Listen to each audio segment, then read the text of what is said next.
Hey y'all, I was sick all last week, which is why there was no podcast episodes. Thank you for sticking with me. In the description, there's a link of all the news headlines I would have covered last week.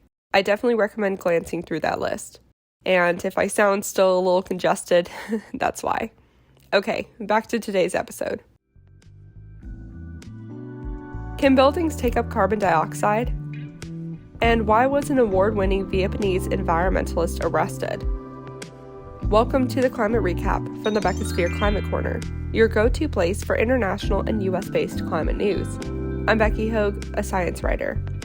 Today is Monday, June 20th. Let's jump right into the news you need to start your day. Let's start with all the extreme weather events that took place over the weekend.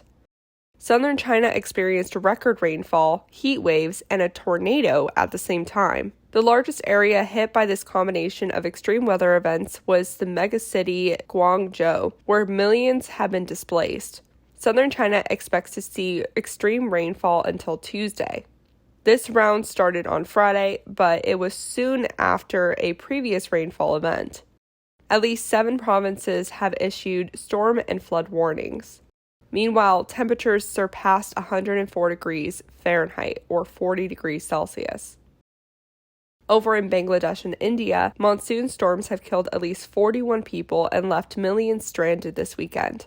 These floods are potentially the worst Bangladesh has seen since 2004. This is because these floods have been exacerbated by simultaneous flooding in the Indian mountains. Rains are expected to continue through today. Western Europe, so France, Germany, Spain, Poland, and Austria, saw potentially historic June heat waves over the weekend. The countries reached about 104 degrees Fahrenheit or 40 degrees Celsius or over. Catalonia, Spain is battling 3 wildfires right now that have already burned a total of 3,950 acres or 1,600 hectares. In the U.S., more than 60 million people from Southern California to West Virginia down to Florida saw extreme heat and humidity this weekend as temperatures reached in the 90s and hundreds. More than 1,850 heat records were broken last week. Thousands of cattle were killed by heat and humidity in Kansas. And the water supply for Montanan cities around Yellowstone National Park is being jeopardized by record flooding. Yellowstone is experiencing a once-in-500-year flood, if not once in 1,000 years. One city impacted is the state's most populous, Billings.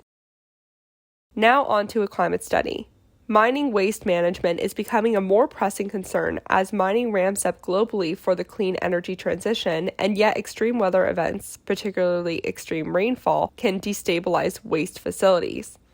Mining can lead to a lot of toxic byproducts such as ammonia, lead, arsenic, cyanide, pressed rock, and wastewater. A new report by Earthworks, Mining Watch Canada, and the London Mining Network has determined that current waste management methods are insufficient. Their work is backed by 150 community groups, environmental organizations, indigenous communities, and scientists. Mining waste dams are breaking more and more, particularly in Brazil, and this has resulted in hundreds of deaths. The study recommends strengthening dam monitoring and inspections, gaining consent from neighboring communities, and conducting annual evacuation drills. Now let's look at some climate victories. The heat waves in Europe are jacking up energy use as people are trying to cool their houses off with air conditioning, and the influx of solar to the grid is meeting this increased demand. In Germany, solar has produced record energy generation.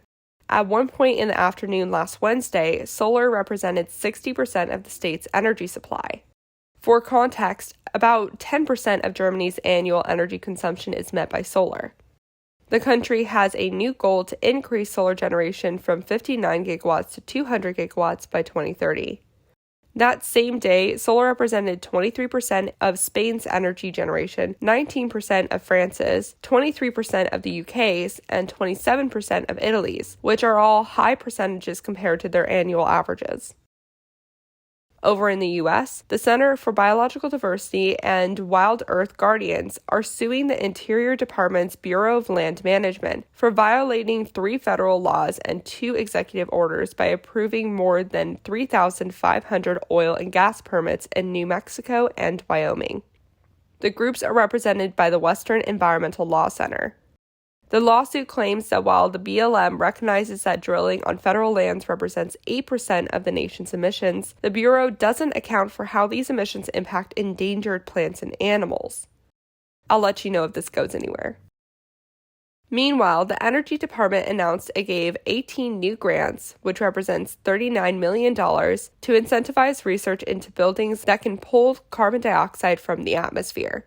These universities and research labs are coming up with materials to take up CO2 by replacing existing building materials like lumber, cement, and insulation. Right now, the building sector represents over 40% of annual U.S. emissions. The U.S. House just passed a bill to allow for gas with 15% of ethanol in it called E15. Gas with more ethanol tends to be cheaper, and it might also reduce emissions at the pump, though that depends on how biofuel is sourced. Much of it is sourced from corn, so that rise in demand further increases the price of corn. The bill also gives $200 million to increase ethanol infrastructure and equipment. It will still need to pass the Senate. Now on to some climate fails. International climate talks have gone on for 2 weeks in Bonn, Germany, and now have ended in nothing. The goal was to come up with a method and monetary amount that wealthy countries would give to emerging economies to help pay for the growing cost of losses and damages brought on by extreme weather events. Developing countries have contributed the least to historic emissions and are already experiencing the worst climate change impacts. The study we touched on Friday before last determined that climate change has already knocked off a fifth of emerging economies' GDPs. But the US and the EU couldn't come up with an agreement because they didn't want to pay the money. Wealthy countries promised in 2009 to start paying developing countries $100 billion a year by 2020 to help them transition to clean energy. Now the promise has been pushed off until 2023. The discussion of losses and damages payments is a newer one, and it will probably be discussed again in November at COP27. Vietnam has allegedly arrested one of its most prominent environmentalists for speaking out about the country's coal use. In 2016, the Vietnamese government followed Nguyen Thi Quan's direction to reduce coal-fired power. She said by 300,000 megawatts. The government compromised by planning to reduce by 200,000 megawatts. Quan received the first Goldman Environmental Prize for her work. But 6 years later, the country is still the 9th largest coal user in the world. Quan's still speaking out against the country's coal use. And then last week, she was arrested for tax evasion, which her colleagues say is a trumped-up charge.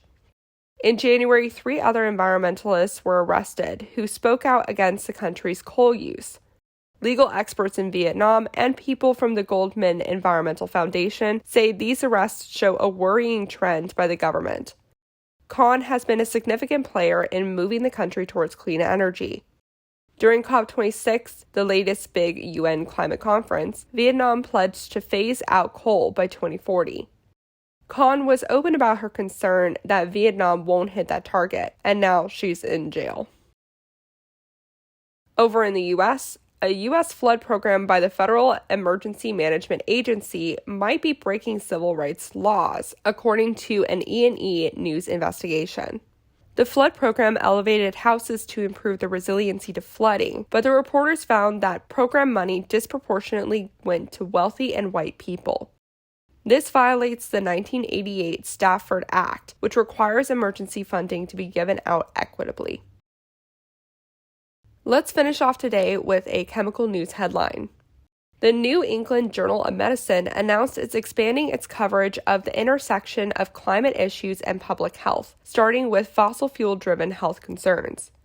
The inaugural article focuses on how children, particularly in lower-income families and from minority backgrounds, are impacted by extreme weather events, heat stress, and worsening air and water quality.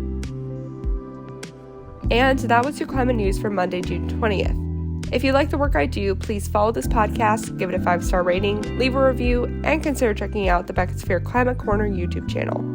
Remember to talk about the climate crisis every single day and to support your local news organizations. Bye for now.